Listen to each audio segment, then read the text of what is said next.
Kwa nakaribisha kama kuna mchango wote. Training ya pili hatukupata matatizo.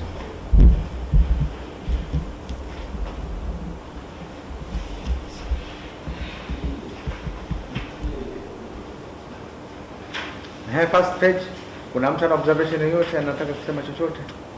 Sasa basi mimi ningeshauri tuijaze remarks kwamba labda kama activity accomplished or not, au sio?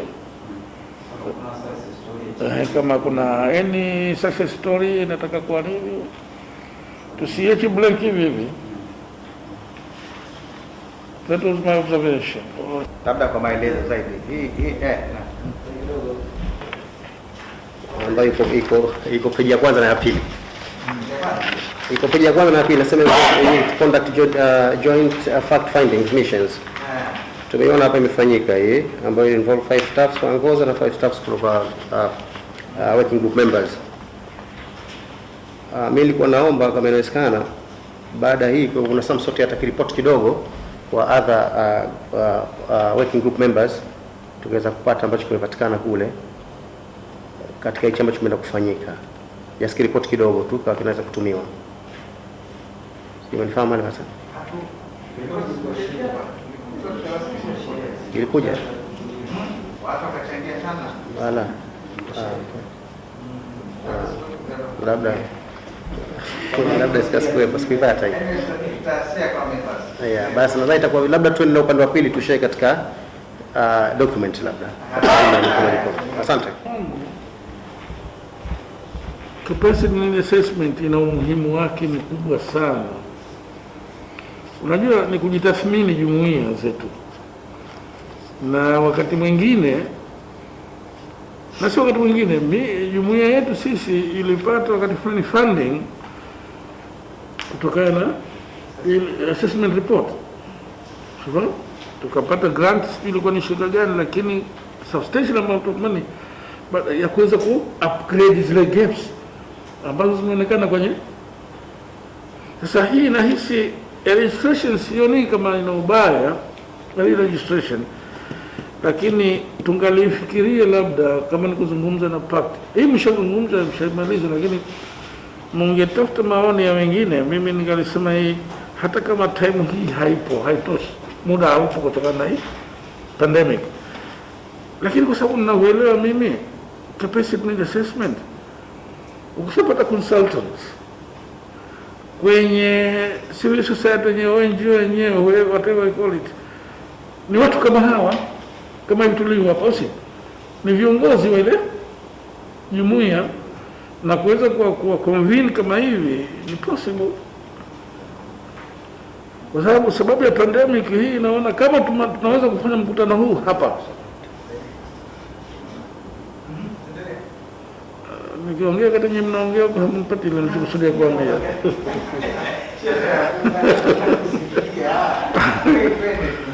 Ndio point yangu ni yosepo ndio kwa nafikiri imeeleweka. Sasa kama kuna sababu ya kuweza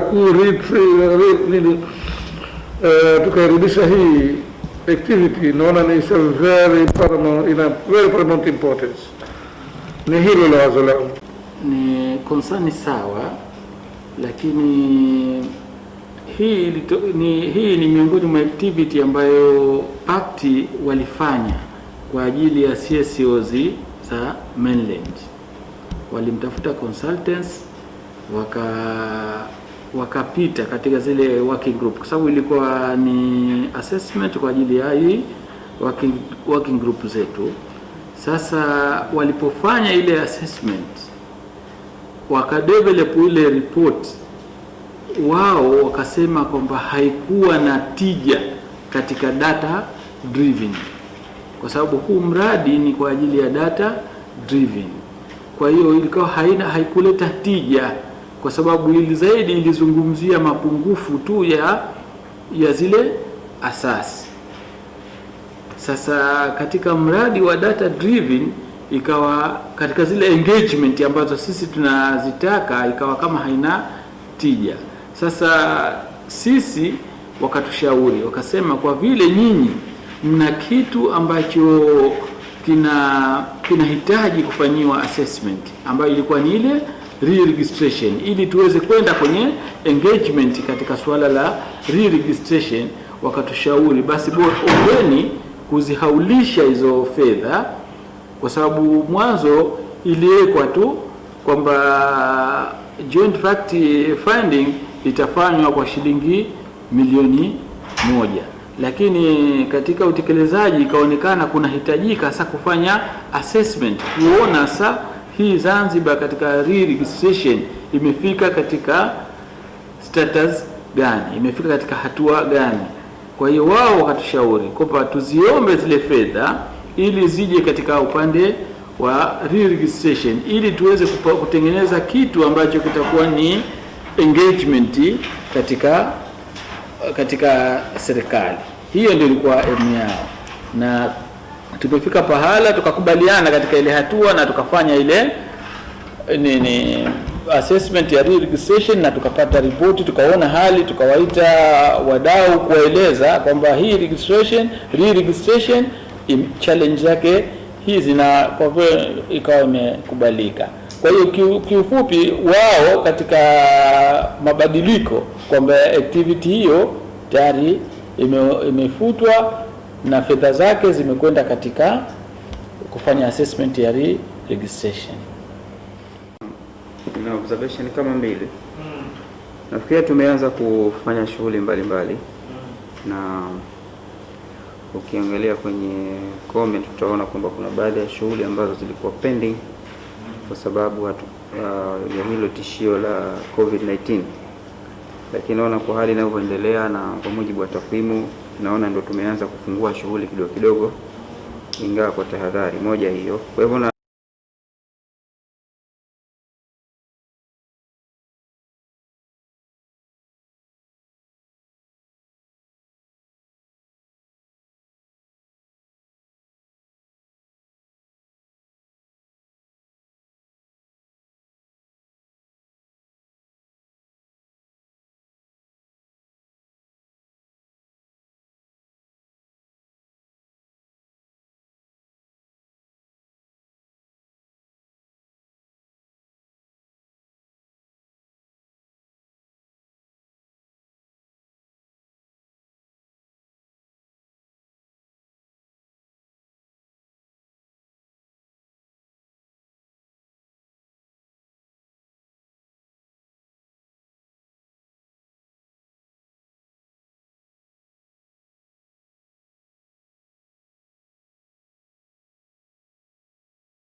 comment yangu ya kwanza ilikuwa karibu kama alivyozungumzia ndugu yale Mbaro.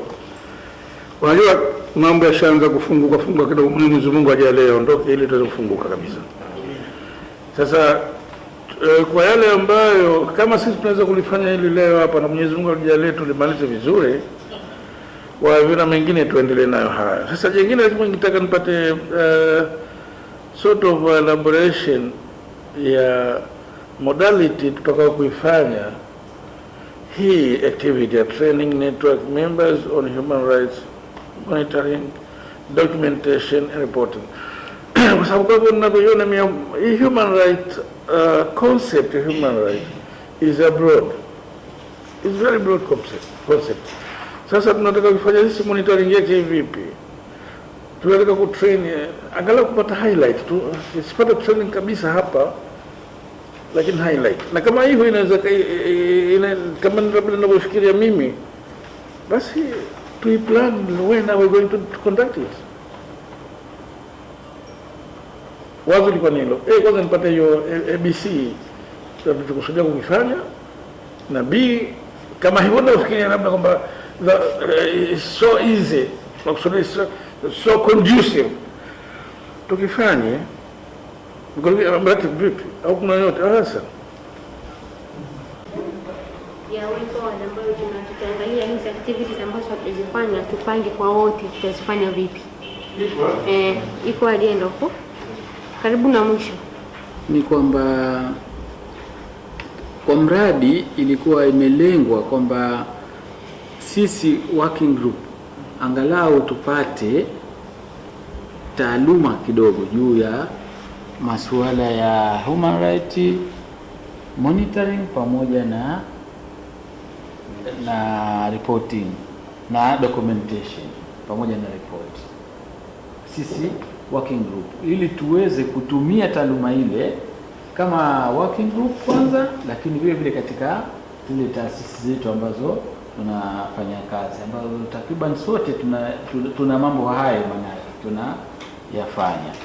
Sasa katika mradi huu iliandikwa tu briefing up, manake ni kama tunapata briefing juu ya hili swala, alafu sisi wenyewe tutajipanga vipi tumia ile taaluma katika kuendeleza shughuli zetu. Naona wenzetu kidogo hawa, kwa sababu wao nisha wao kipande chao kilikuwa kinahusu hicho tu, sisi ilikuwa ni miongoni mwa activity katika zile activity 10. Kwa hiyo ilikuwa hatuko sisi, ilikuwa ni briefing up tu, na kusema katika budget yuko mtaalamu ambaye atatafutwa kwa ajili ya kama tulivyofanya ile ya zile active training za mwanzo. Zanzibar Legal kituo wana uzoefu hao, wakisikia jambo limetokea, kiwa limetokezea Jang'ombe ambalo linahusiana na human rights, ni wepesi sana kulifuatilia. Wanalifuatilia, wakishalifuatilia baadaye wana the documents wanaweza kashia na wengine.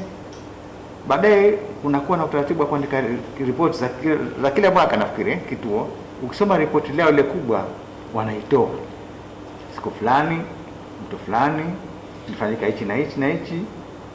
Baadaye ukisoma ile ripoti unaipata. Sasa unajua sasa hivi hapa kwetu Zanzibar pengine na Pemba kunatokea vitu, lakini sisi kama working groups hatu document wala hatusemi. Wakati mwingine Daniel anatoa katika ile WhatsApp, jamani kumetokezea hichi, mbona sioni reaction yoyote? Bahati nzuri katika mtu ambaye alikuwa hodari wa kufuatilia na ni Bisana wa Hamad,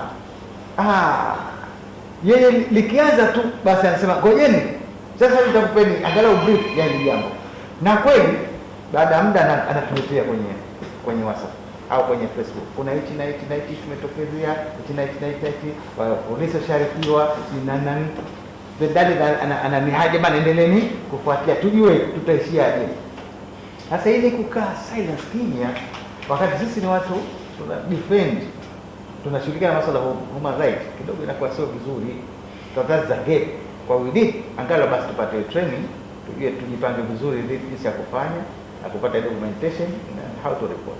Nahitaji taaluma ya ABC, lakini kama awareness tu kuijua kwamba kitu hichi human right abuses ziko nyingi sana, zi nyingi tu. Kwanza mwenyewe hayumo katika ile group hapa, lakini nataka nimpongeze Haji Nasor wa Pemba Today. Huko prescribe kwenye WhatsApp group yake daily anafuatilia na ana document na ana report. Sawa? Mimi kwa sababu bahati mbaya working group hii haina group leader, au labda mimi simo mimi tu na establish tayari WhatsApp group. Kuna sisi wengine Mimi sijai kuona.